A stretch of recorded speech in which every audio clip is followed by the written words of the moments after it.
Bom dia, pessoal. Tudo bem? Sou Ana Verusca Lauer dos Santos, sou da licenciatura em História da Uninter e estou aqui hoje para apresentar o meu estágio, um estágio supervisionado em docência no ensino médio. Quero compartilhar com vocês uma aula sobre abolição. Então, nós vamos trazendo uma questão para iniciar o nosso trabalho, iniciar a nossa aula. Foi realmente um ato de benevolência da princesa Isabel que realmente trouxe a libertação da escravidão no nosso país, a libertação dos nossos negros escravizados. Então, essa questão e outras nós vamos comentar aqui na nossa aula. Muito bem, vamos iniciando então o nosso trabalho. Como eu disse para vocês, estou apresentando meu estágio supervisionado em docência no ensino médio, que vem no formato Covid-19. Nós estamos fazendo os estágios de forma online, por motivo de preservação, né, dos alunos e que as instituições de ensino neste momento estão fechadas, né? Então, nós vamos iniciar o nosso trabalho dessa forma. Já me apresentei, vocês sabem que eu sou Ana Verusca, então eu vou dar continuidade ao trabalho. Bom, então, o meu estágio, né, docência no ensino médio, eu escolhi esse tema, esse assunto, né, que se refere ao conteúdo do ensino médio, ok? Do segundo ano do ensino médio, disciplina História do Brasil, abolição. Então, os objetivos da aula, né?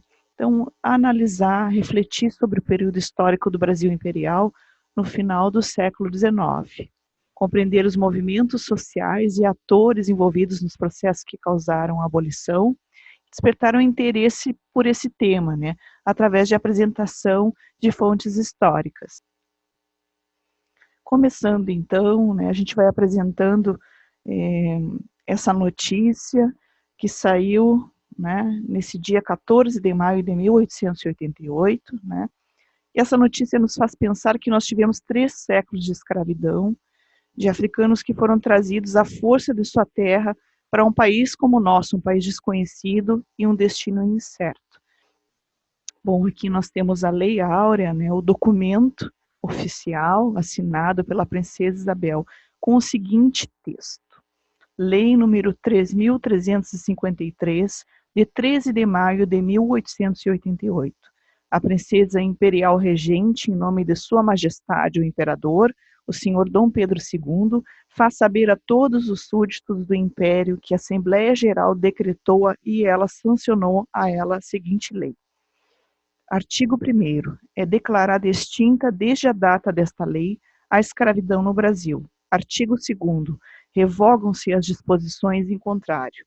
Manda, portanto, a todas as autoridades, a quem o conhecimento e execução da referida lei pertencer, que a cumpram e a façam cumprir, e guardar tão inteiramente como nela se contém. O secretário do Estado dos Negócios da Agricultura, Comércio e Obras Públicas, interino dos Negócios Estrangeiros, bacharel Rodrigo Augusto da Silva, do Conselho de Sua Majestade o Imperador, o faça imprimir, publicar e correr. Dada no Palácio do Rio de Janeiro, em 13 de maio de 1888, 60º da Independência e do Império. Princesa Imperial Regente. Então, aí está o decreto, né, sancionado, assinado pela princesa regente Isabel, onde teve aprovação de 85 votos contra 9, né, na Câmara e 1 contrário no Senado, ok? Então, aí está o fato histórico, o documento que comprova esse fato histórico. E é da onde nós vamos partir a nossa aula, ou seja, iniciar o nosso raciocínio sobre até onde chegamos à abolição. A gente se questiona, não é? Por que estudar esse fato histórico? Por que estudar a história? Então eu coloco para vocês o seguinte, que um povo sem memória não possui história e não possui identidade. Simplesmente ignorar ou tentar apagar os fatos históricos, destruir monumentos e documentos, não irá apagar seus erros, o que traz, na verdade, uma grande probabilidade de que estes erros se repitam no futuro. Então, aí, né, essa cena, que seria um ato de punição em praça pública, né, onde um negro escravizado está sendo açoitado, é um fato que aconteceu, que nós possamos lembrar desse fato para que nunca mais aconteça, para que nunca mais isso ocorra na nossa história, algo desse tipo. É uma civilização, um povo escravizando o outro, não é? Que isso não aconteça mais. Então a história nos mostra, né, através dos fatos históricos, através do resgate da memória, o que nós não devemos repetir, os erros que nós não devemos repetir no futuro.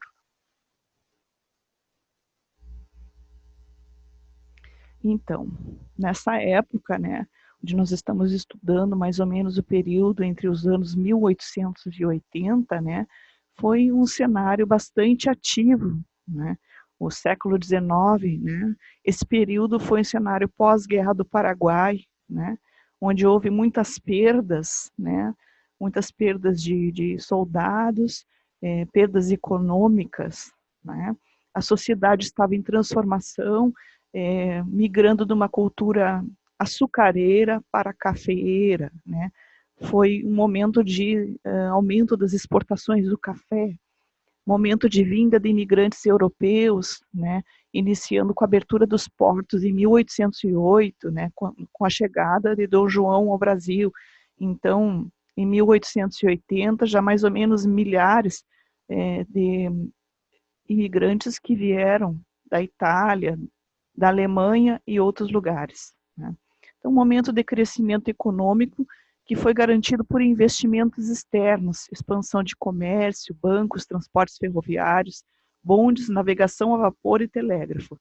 Então, era muita novidade acontecendo nesse período, né? Os investimentos britânicos também, que estavam vivendo a segunda revolução industrial, né? Que auxiliaram o Brasil a expandir, né, a malha ferroviária, a questão da navegação a vapor, né, a formação de bancos, enfim, veio trazer um capital estrangeiro nessa época, um momento de expansão da economia, não é?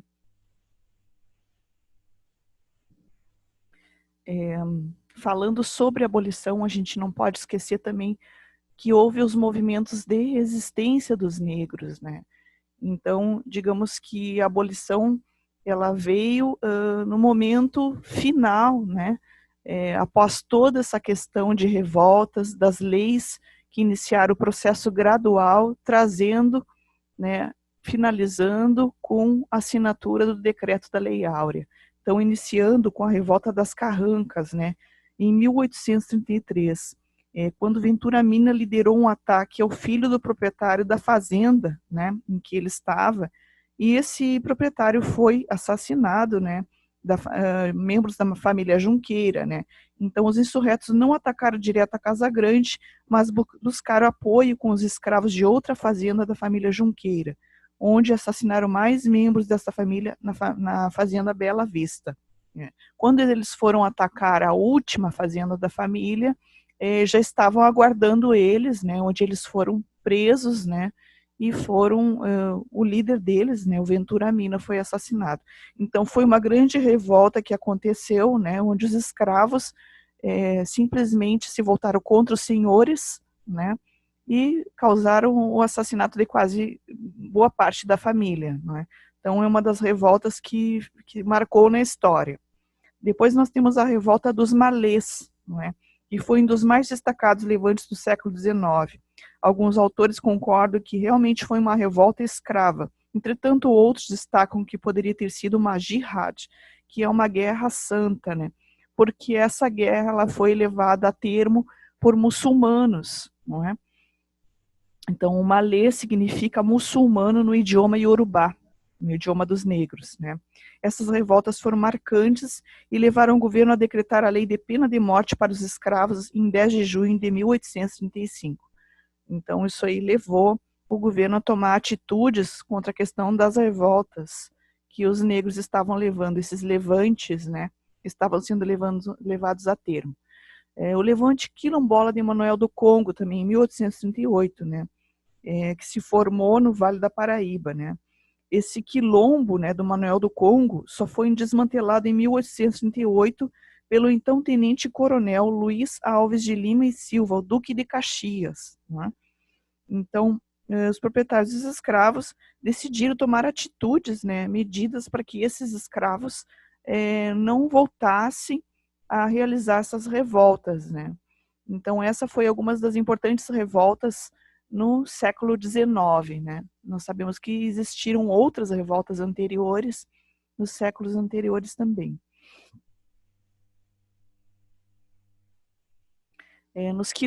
Temos quilombos também, né, no Brasil Imperial. Existiram milhares de quilombos, né? Segundo o autor Feldman, né, praticamente todo o núcleo urbano era cercado por eles. Suas populações aumentavam sempre em épocas de guerras e conflitos, quando seus senhores normalmente eram distraídos por outras situações mais graves. Os negros se aproveitavam e fugiam, né? Então iam parar nesses quilombos, né, nessas aglomerações ao redor dos centros urbanos das cidades. Então, o maior exemplo da resistência nós temos o Quilombo dos Palmares, né, do Zumbi. E a historiografia vem demonstrando que não eram comunidades isoladas, mas se relacionavam de forma intensa com o mundo ao seu redor, vendendo e comprando produtos.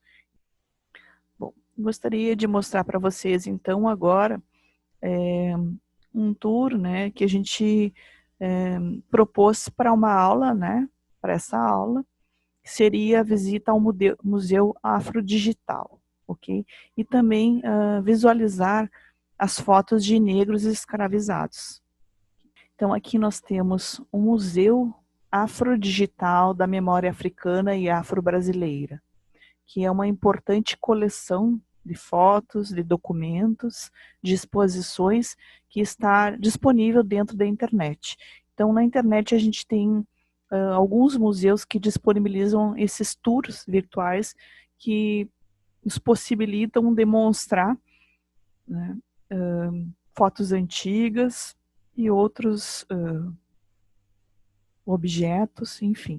Aqui nós temos uma exposição que vai de 1860 a 1930, que é o trabalho negro na Bahia. Então, nos mostra algumas das fotos desses negros, não é? Que ainda dentro do período da escravidão e pós-escravidão, pós-abolição. Então, nós temos várias fotos interessantes dos trabalhos que eles faziam nessa época em construção de estradas de ferro, construções de residências, de casas, carregando material de construção.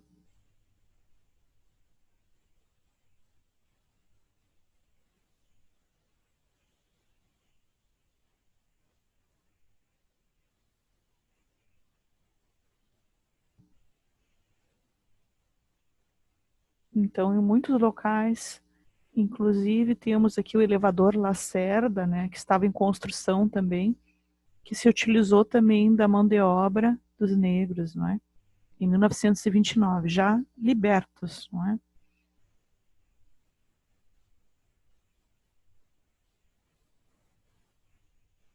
Então, muitos desses trabalhadores aí, né, mostra que após o período de abolição, muitos negros libertos encontraram emprego, não foram todos que ficaram à margem, ou ficaram, digamos, sem trabalho. Muitos foram absorvidos pelas obras, e então há, de certa forma,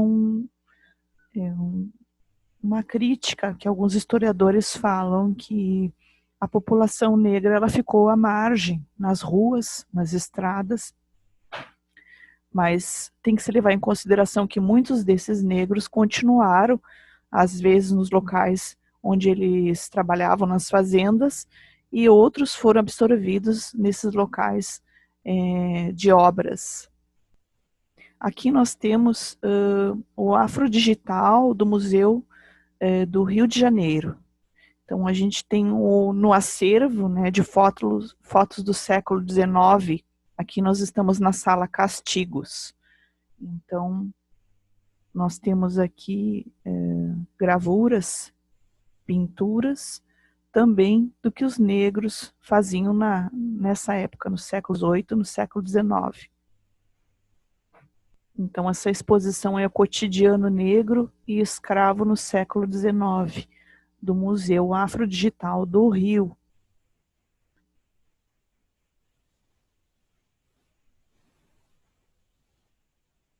Eu vou clicar em outra sala aqui, que é a sala público e o privado, onde nós temos outras situações.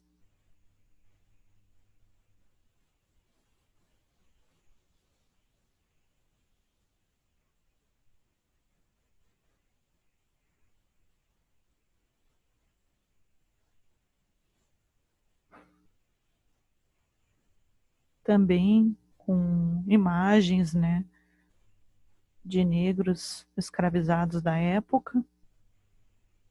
Aqui eu tenho outro site, a Brasiliana Fotográfica, que é um site, digamos assim, especializado em fotos, em fotografias antigas. Então, nós temos também as fotos de escravizados por Cristiano Júnior.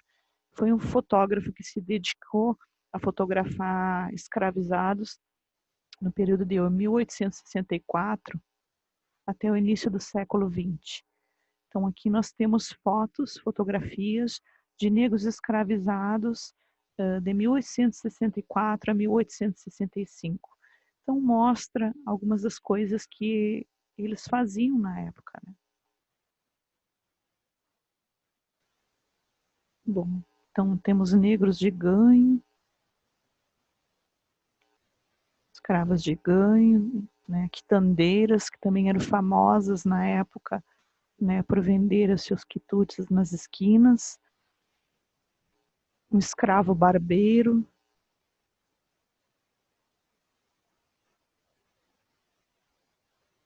Os escravos, então, eles tinham vários ofícios e muitos eram, às vezes, alugados por brancos para entregas, para serviço braçal.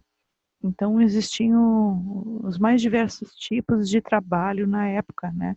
No final do século XIX.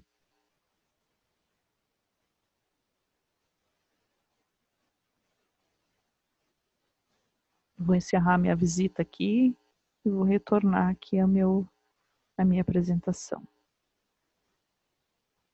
Então, nós visitamos o Museu Afrodigital da Bahia e do Rio de Janeiro, e as fotos de negros escravizados por Cristiano Júnior. A partir de 1810, a Grã-Bretanha começou a fazer uma pressão sobre o Brasil, porque estava iniciando um período, digamos assim, de progresso financeiro, de liberalismo econômico, a própria questão do capitalismo, né, que, digamos, era um contrassenso com a questão do escravagismo, né?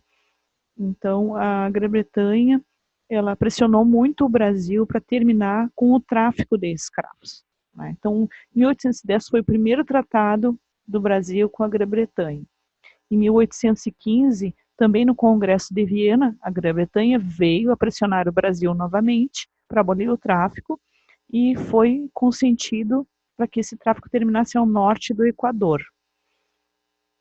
Em 1817, o Brasil, né, o reino, né, o império, permitiu a vistoria e a apreensão de traficantes de escravos pela frota inglesa. Então, os navios brasileiros poderiam, com autorização, ser abordados pelos navios ingleses e serem, digamos assim, abordados e apreendidos. Em 1831, né, uma lei elaborada pelo Marquês de Pombal declarava que todo africano que entrasse no Brasil a partir desta data seria livre. E impunha o Código Criminal da multa de R$200 mil por escravo importado ilegalmente e o custo de viagem de volta para a África. Então, essa lei, né, ela foi a primeira lei que determinou que seria realmente extinto o tráfico. Mas isso não aconteceu. Os navios continuaram indo para a África e trazendo cada vez mais escravizados africanos. Aqui nós temos o corte longitudinal do navio, né, na época, e mostrando um compartimento onde eles colocavam os negros, compartimento de carga, não é? Então aí mostra o quanto era desumano, o quanto era massacrante, e muitos desses negros escravizados, eles morriam, nas primeiras viagens, morriam, grande parte da tripulação morria em função das viagens, né, e como eles ficavam dentro dos navios. Né? Então era realmente desumano. Né? Essa imagem é de 1828, né, tá? Está no Arquivo Nacional também. Então, continuando, em 1845 foi o Bill Aberdeen, o decreto em que a Inglaterra concedia à sua própria frota abordar navios brasileiros que estivessem fazendo o tráfico de escravos sob a alegação de pirataria, e muitas vezes abordar e destruir esses navios. Né? Em função disso, né, o governo do Império, completamente humilhado pelas incursões britânicas nos portos e a captura e destruição de navios negreiros brasileiros, até mesmo em águas territoriais brasileiras, ele resolveu finalmente ceder ante as exigências britânicas, em troca da promessa de suspender os ataques navais. Então, o Brasil foi realmente pressionado, né? E em 1850 decreta a Lei Eusébio de Queiroz, que decreta o fim definitivo do tráfico de escravos nas costas brasileiras. Então, essa lei, ela vem definir, né, o fim do tráfico de escravos, né? Que também, de certa forma, diminuiu muito nessa época, mas foi terminar mesmo, mais ou menos aproximadamente 25 anos depois. Então, aí nós temos as leis, né, que gradualmente iriam extinguir a escravidão no Brasil. Né? Então, sabia-se que mais cedo ou mais tarde iria acontecer a extinção da escravidão. Mas, em benefício dos senhores de escravos, em benefício da classe burguesa, né, o que aconteceu? Essas leis, elas foram gradualmente, né, colocadas de forma que somente muitos anos depois seria extinta a escravidão, gradualmente e naturalmente. Então, iniciando com a lei do ventre livre, né, essa lei ficou conhecida, como determina o seu artigo 1º, estipulava os filhos da mulher escrava, que nascerem no império desde a data dessa lei, serão considerados de condição livre. Então, determinava, né, quem nascesse após essa lei seria livre. No entanto, ficaria sob a tutela dos senhores até os 8 anos de idade, né, quando poderiam ser transferidos à tutela do Estado ou ficar, né, prestando serviço até os 21 anos para o senhor. Então, na verdade, essa lei, ela mostra que não era uma libertação automática, nascia e já estava livre. Na verdade, permanecia junto, né, com os pais e os senhores de escravos até mais ou menos 21 anos. Depois nós temos a Lei Saraiva-Cotegipe, ou a Lei dos Sexagenários, né, que também foi promulgada em 28 de setembro de 1885, garantindo liberdade aos escravos com 60 anos de idade ou mais, cabendo aos seus proprietários o pagamento de indenização. A indenização deveria ser paga pelo liberto, sendo obrigado a prestar serviços a seu ex-senhor por mais 3 anos, ou até completar 65 anos de idade. Então, também não era automático, ao completar 60 anos, não é? Essa lei dizia que os sexagenários teriam que completar mais 3 anos de serviço aos senhores, ou pelo menos 65 anos de idade. E ao final temos a Lei Áurea, que já nós comentamos anteriormente, que foi a lei que extinguiu a escravidão. Vamos falar dos movimentos abolicionistas, né, que foram muito importantes também no sentido de levar, de pressionar o governo, de pressionar as classes sociais a que se deveria realmente extinguir a escravidão. Segundo Gil, o abolicionismo foi um movimento coletivo de condenação ao cativeiro e só ganhou força na segunda metade do século XIX. Algumas propostas de leis foram apresentadas nos anos de 1870 e 1870, com o intuito de abolir a escravidão, mas foram deixadas de lado e esquecidas, principalmente no período da Guerra do Paraguai. Também foram criadas agremiações, clubes, associações, jornais, que tinham o intuito de arrecadar fundos para comprar a forria de escravos. Isso foi muito comum, em muitas cidades aconteceu isso. A criação de clubes, né, em prol da abolição, então as pessoas se reuniam e levantavam fundos para comprar a alforria dos escravos. O crescimento das cidades também auxiliou no abolicionismo, através de associações, editoras, imprensas e livrarias. Então, a sociedade, em geral, já estava pedindo que isso terminasse, né? Que chegava um momento realmente de extinguir a escravidão no Brasil, né? Os próprios movimentos filosóficos, o iluminismo, o positivismo, na época, também, né, levavam a sociedade a querer uma mudança, não é? Onde não existia mais lugar para a escravidão e nem para uma pessoa escravizada. Alguns expoentes abolicionistas, Luiz Gama, Joaquim Nabuco e André Rebouças, também atuaram, né, fizeram ações que influenciaram muito esses movimentos.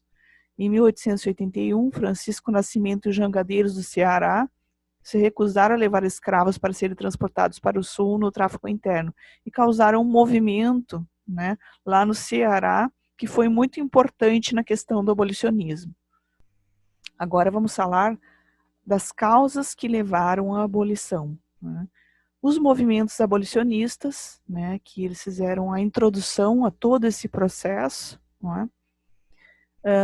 A abolição da escravidão no Ceará, em 1884, né, que foi um movimento, né, que causou uma grande repercussão na sociedade, não é? Com a declaração de um Ceará livre, o tom de debate mudou de um timbre cauteloso, no início da década, para um outro mais aguerrido. Com a abolição no Ceará, inaugurou-se uma atmosfera de insegurança em relação à posse da propriedade escrava.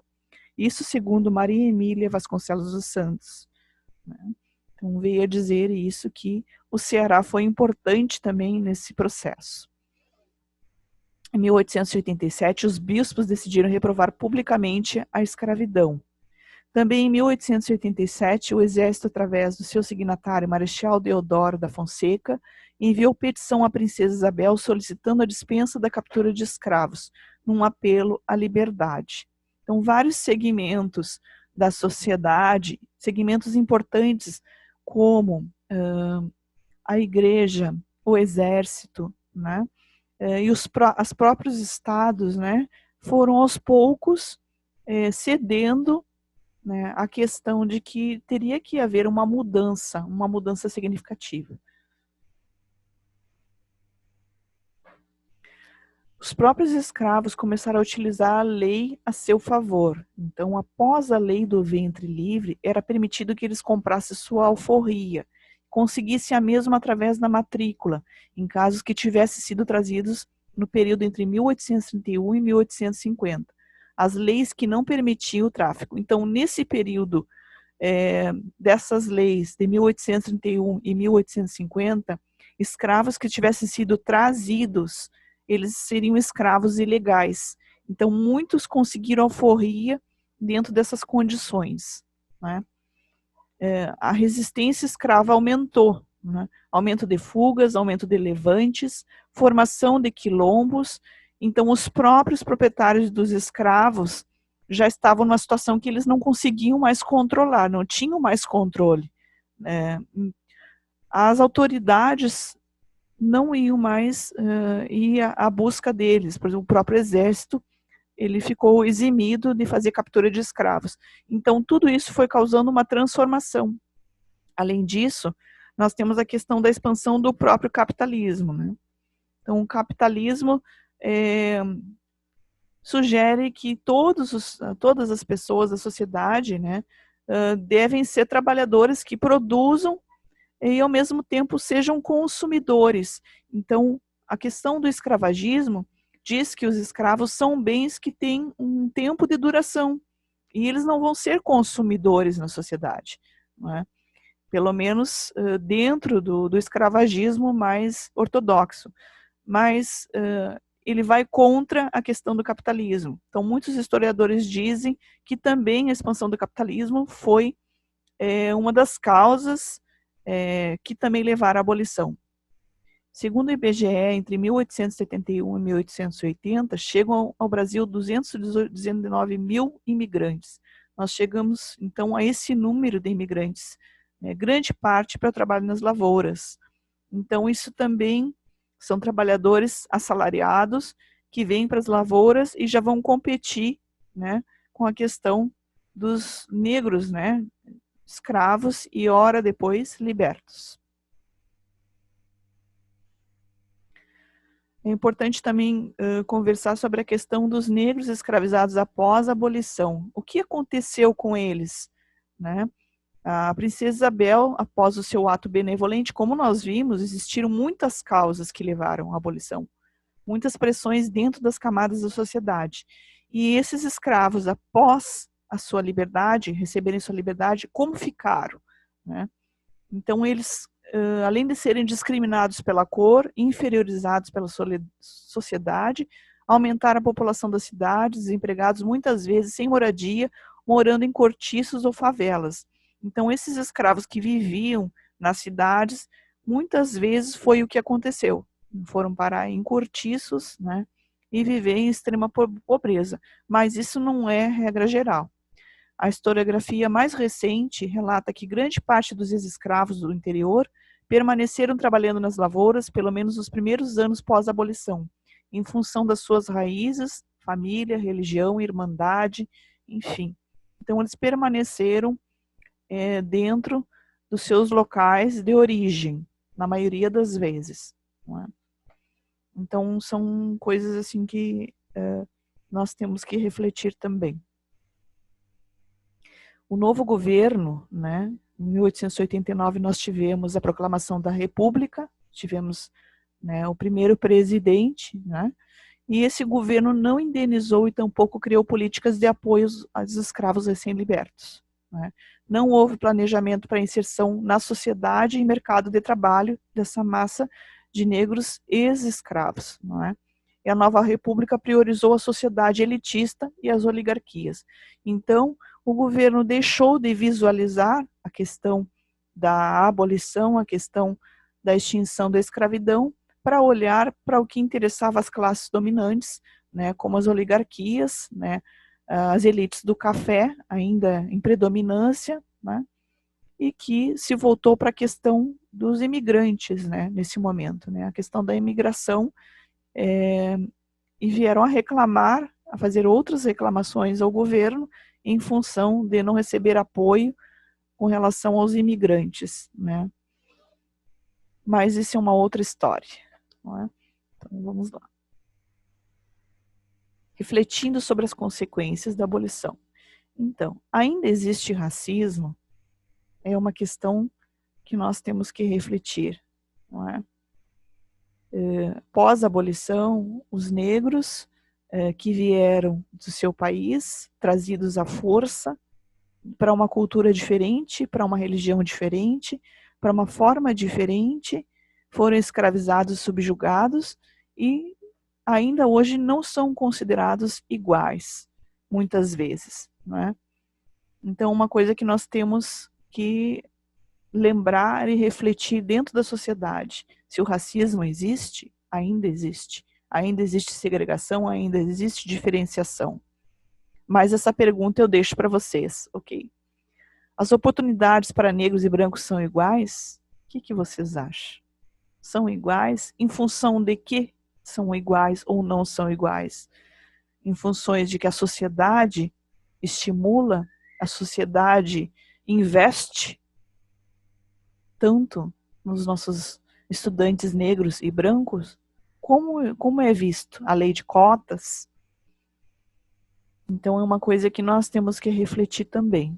Se existem oportunidades para negros e brancos, existem oportunidades, mas muitas vezes com desigualdade, muitas vezes com preconceito e racismo ainda.